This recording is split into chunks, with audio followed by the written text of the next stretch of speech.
Hey guys, so today we have Algeth'ar Academy 14, and this is one of those dungeons that has a crazy first pull that can one-shot you if you don't know how to do it.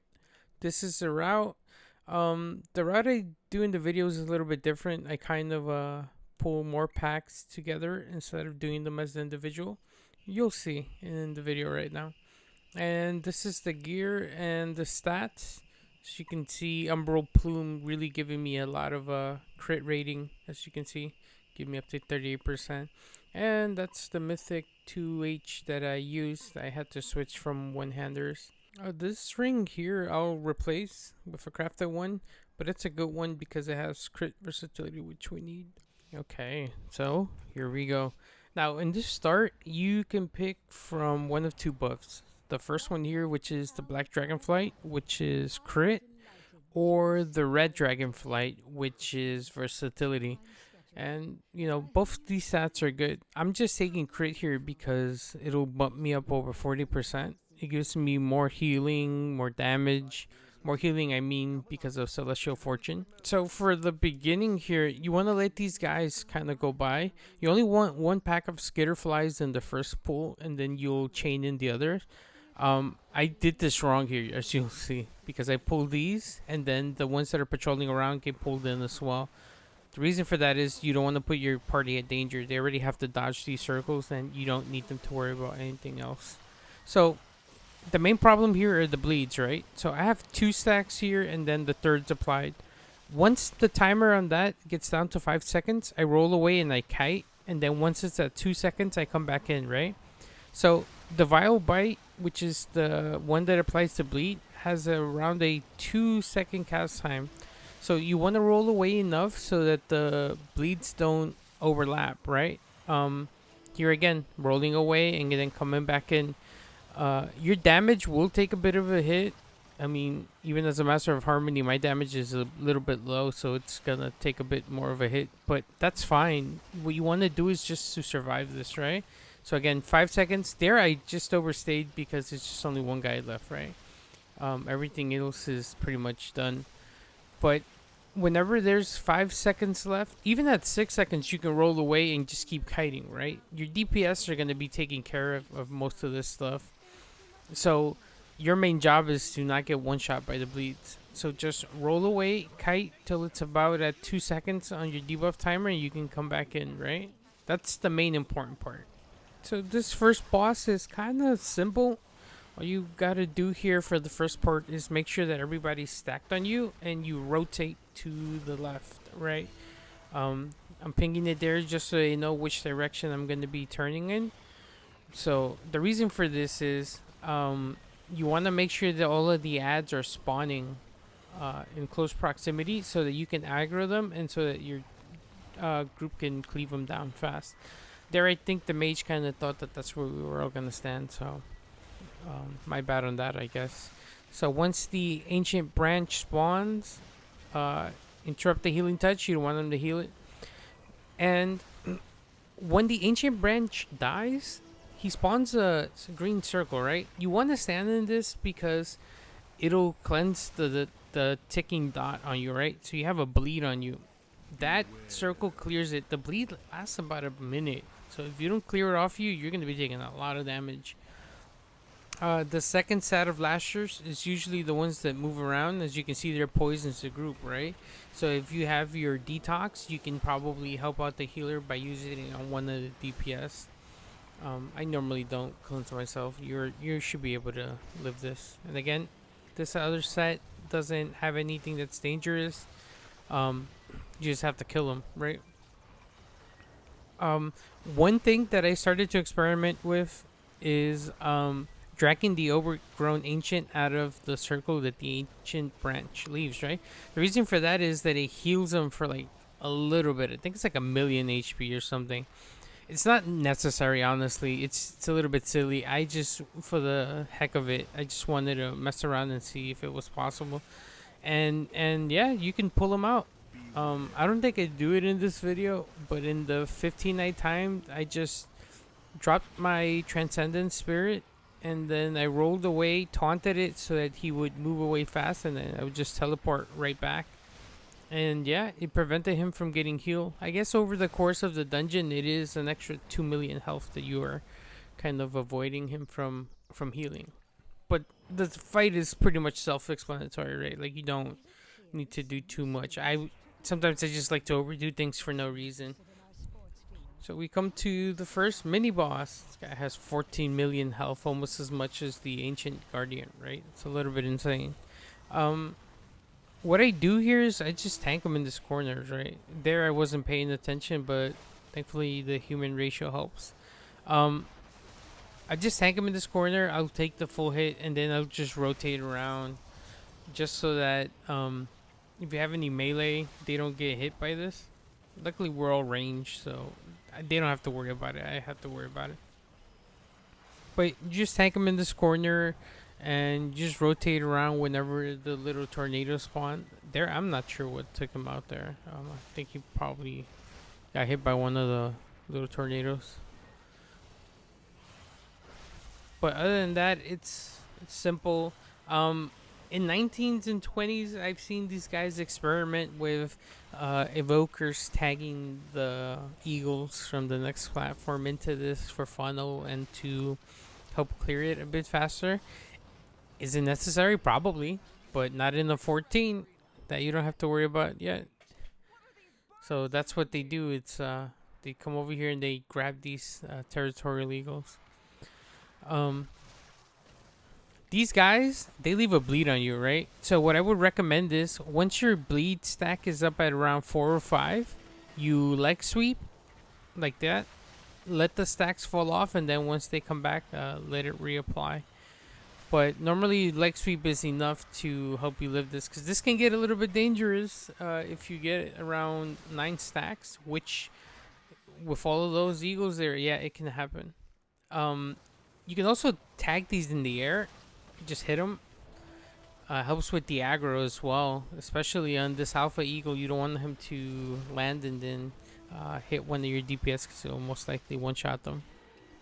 But again, here you see the bleed is stacking up, right? And the damage I'm taking is bleed damage mainly, right? It's not even from the ads themselves. It's the bleed that's really taking me out there.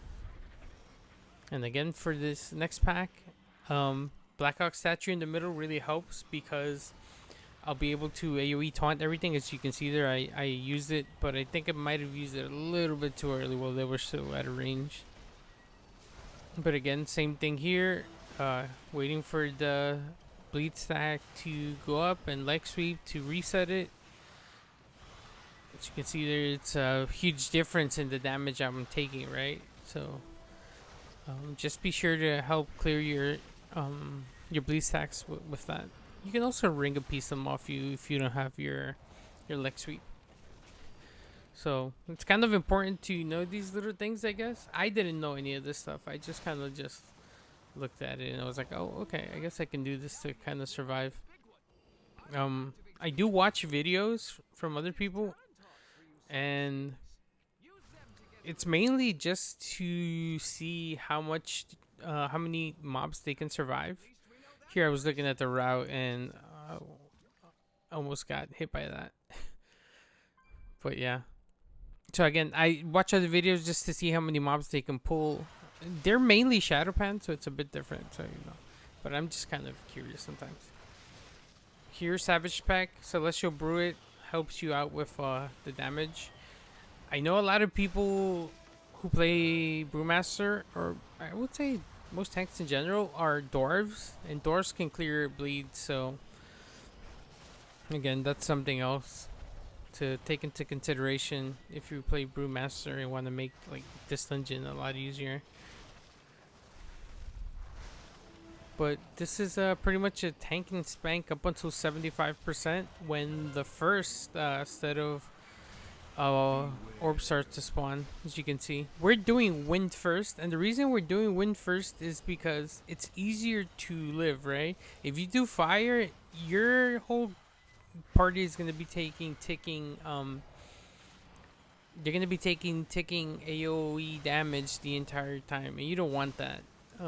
The second set of orbs spawn when Crawth gets down to 45%. So If you can delay it, that's awesome. Not to mention that during this wind, if you pay attention to the top left, right next to his name, there's a little orb with a blue arrow on top of it. If your casters take that, your healers should be taking that.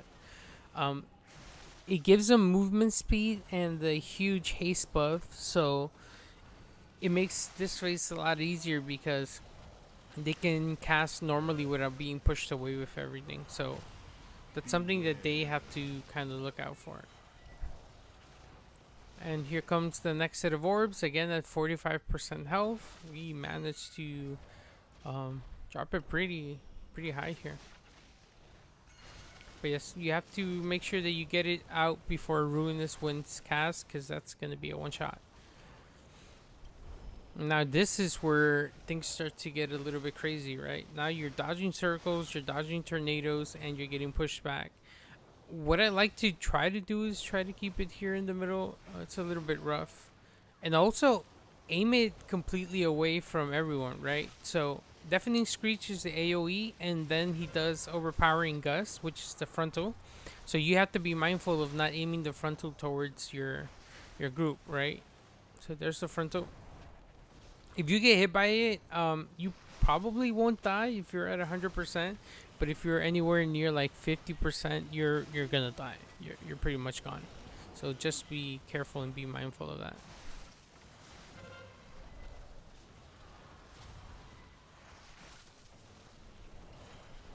There you can see I'm pumping out those instant vivifies.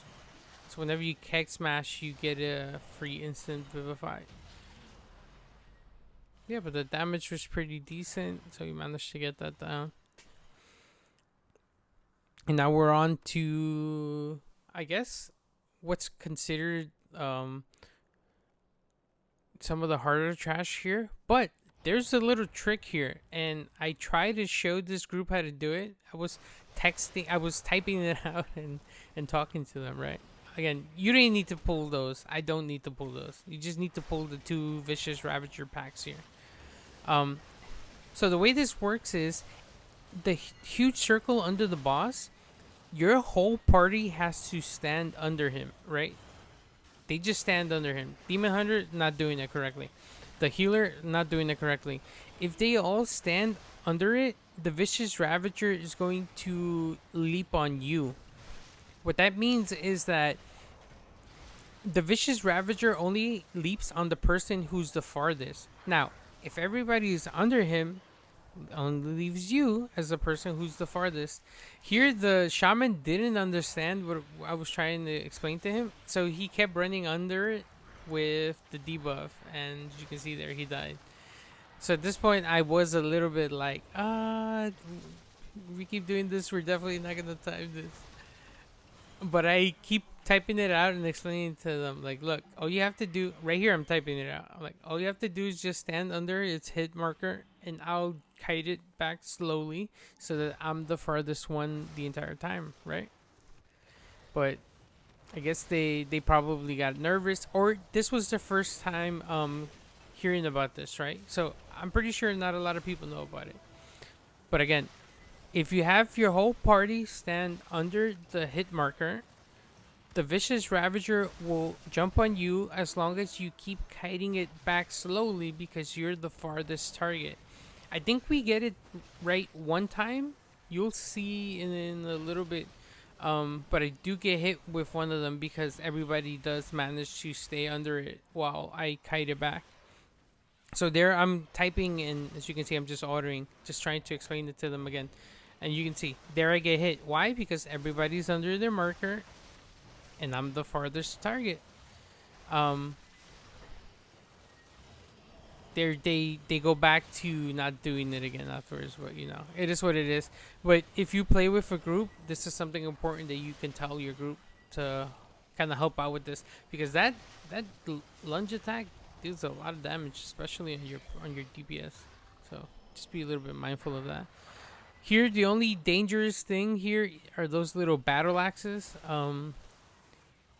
We take a lot of magic damage, if that wasn't obvious already.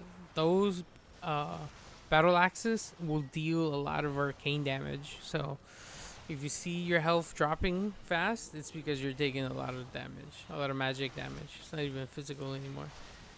So those are the only ones that are a little bit of a threat to us. Other than that, we should be fine.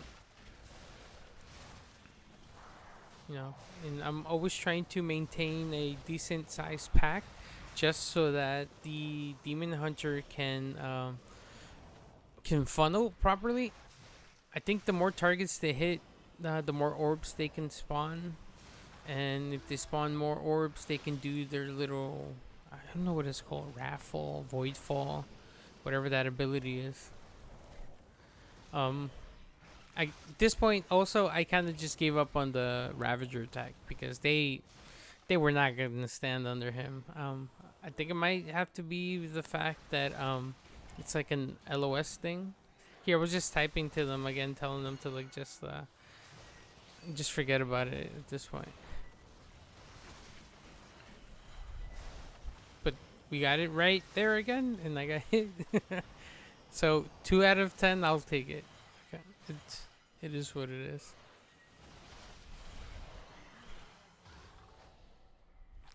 Okay, and now here we go for this. So this, what I do here is I'll crowd control one of these books because it's one less cast that we have to deal with, right?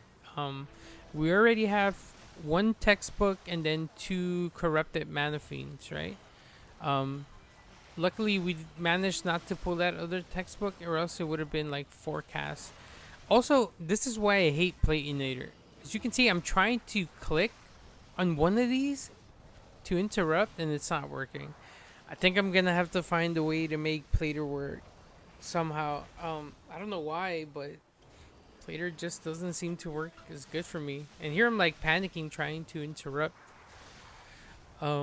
The book just puts the character to sleep, right? There, the healer was like he was slept, so probably not good. But also like better than the Mana Fiend casting and one-shotting the DPS, right? But yeah, once we clear out most of the pack, you want to pull the next. You kind of want to chain it. Those groups who are doing like 19s and 20s, they'll pull all 3 packs, right? But that's mainly because I would say they have an evoker, and evokers have so many knockups. They have so much crowd control. It's crazy. So I would say they have at least like 12 seconds of crowd control, right? And because they have all of that, it makes pulling all of this together easier, because people can prio down the books or the corrupted mana fiends and make it less interrupts that they need overall. So a lot of this stuff is just like really good coordination in those hierarchies that you see. But in these 14s and 15s and stuff like that, you can do 2 packs at a time. Crowd control went out, you know. Which is also something that's important. Learning how to use your paralysis to kind of keep certain mobs out of a pool to make it easier. It's something that I would definitely recommend you kind of practice. Even if it means coming on in these dungeons in heroic mode just to practice doing it, go for it. Vexamus is pretty simple. It's mainly just like a healer check, I would say, because the group takes a lot of damage. You're gonna see in a little bit. Here I did something stupid. I should have let my stacks fall off before taking another one of those orbs, because then I could have taken 2 orbs and been at 2 stacks again. So just be mindful of that. Just make sure that the orb stack is falling off before you start taking any more orbs.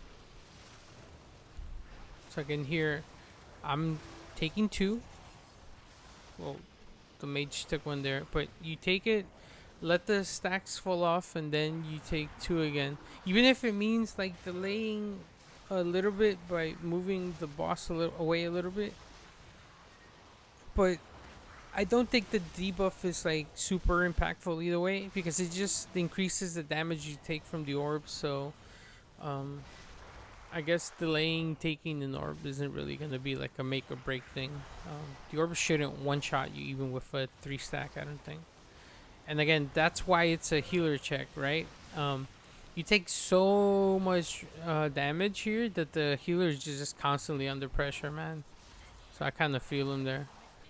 That was a little bit risky on my behalf too. That orb touches him, like we wipe. That's it. The run is over.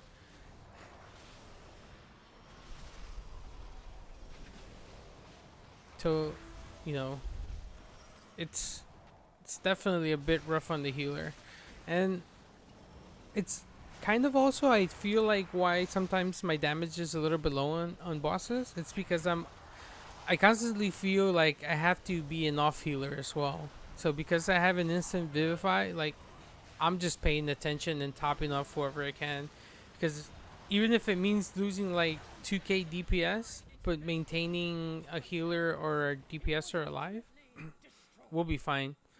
Um, at this point, we're kind of like, should we continue it? I feel like we might not time it, but 8 minutes happens to be enough, right?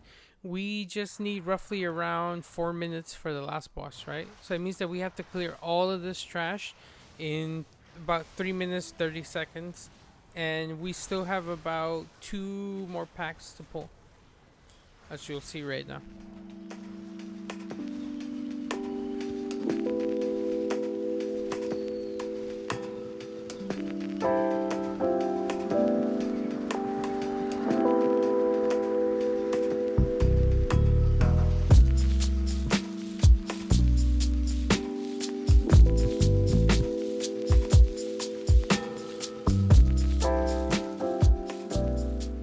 Something I like to do here is interrupt this first one and then just drag him up into this guy, right? We have to make sure that we get interrupts here, because these invokers, sorry, they'll drop whoever gets hit by a good amount, right? And if the Echo Knight does this arcane smash into that, they're most likely gonna die, right? So making sure that you interrupt always is very important. As a tank, if you're getting targeted by it, it's fine. Don't even interrupt it. I think you should be able to survive it. Just worry more about making sure that your party members aren't getting hit by it. And again, once the invokers are dead and this Echo Knight is low, just keep chain pulling.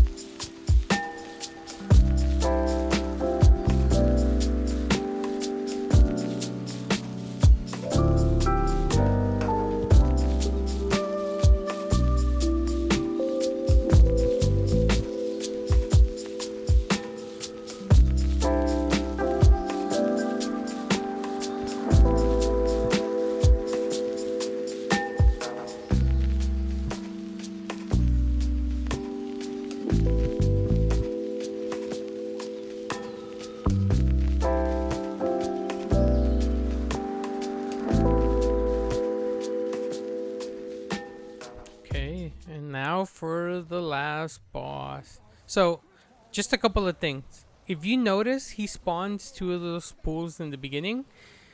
You're gonna want to drag him towards the entrance of the dungeon. And the reason for this is simple. One, it keeps the orbs away from hitting your party. As you can see, it gives your group more room to dodge.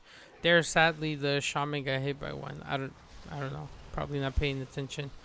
And 3, when you get a 3rd stack of Astro Blast, it means that you're gonna spawn a pool under you, right? So I'm dragging him here because I know that when I get the next Astro Blast, I want to drop the puddle somewhere that's not in the middle of the room. And you're gonna see right now, I get hit, boom, puddle right under it, and then I start to kite him around. This is just an AoE. It doesn't do anything. It doesn't drop a puddle. But for the sake of making sure that nobody gets hit, I drag it towards this. So next Astral Blast coming in after this vacuum.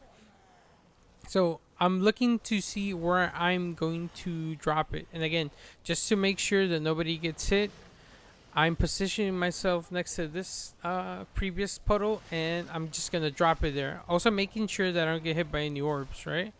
Once that happens, immediately roll away, and then hasty provocation is such a good talent for this because it means that you can move the boss. Whoever dropped that puddle to the left there did a pretty bad job, but you know, it is what it is at this point, right? Um, the reason you start again at the front of the entrance is because now you can start to kite it because the two in the middle of the room are gone, right? Those two puddles are gone. Um, well, they just spawned again there. Well, one spawned behind there, but that's fine. Um, and again, you can move around. Any space here is safe to use, right? Moving it around to make sure I drop my puddle there, hasty provocation, and move her away from all of this as fast as I can to make sure that nobody gets hit by any orbs when she does vacuum, right? So just remember, once you have 2 stacks of Astral Blast, on the third one you're gonna drop a puddle. So start to pre-position yourself so that you drop it somewhere safe. Again, as you can see, it gives my group a lot of space to move around, right? So they have a lot of space to dodge all of these orbs, make sure that they don't get hit by anything, and then again on the suck, you know, always pay attention to where the orbs are being shot at or from, and just put the dragon in the middle of that safe area, right? Again, I'm getting hit by a third Astral Blast in a little bit, pulling it towards the wall. After I get hit, just roll away, and that's it. And this was the one to get me 14 resilient keystones. A little bit janky, but we managed to time it. 39 seconds left. Alright, so I hope that helped, and see you in the next video. It should be another 14 or maybe a 15. See you then.